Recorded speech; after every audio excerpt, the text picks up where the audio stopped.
Il-vittmi tal-COVID-19 f'pajjiżna telgħu għal 423 hekk kif fil-bulettin mediku tal-erba' tħabbru żewġ vittmi oħra, anzjan ta' 95 u ieħor ta' 86 sena. Dan ifisser li fl-aħħar 7 ijiem il-pandemija ħallit 3 vittmi.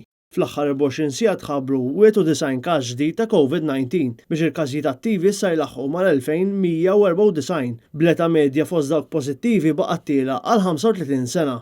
Dawn il-każijiet pożittivi nstabu minn fost 3862 swab test li saru matul il-ġurnata ta' tlieta biex it-total ta' każijiet pożittivi minn Marzu tal-2020 issa jlaħqu 33,995.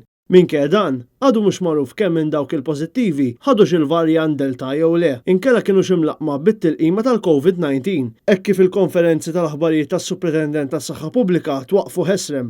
Intant, bit-tnaqqis ta' 36 każ attiv fil-paġna tal-Ministeru tas-Saħħa tħabbru wkoll li mal-125 persuna fiequ mill-COVID-19 fl-aħħar 24 siegħa, filwaqt li tlieta ġew amministrati 3758 tilqima.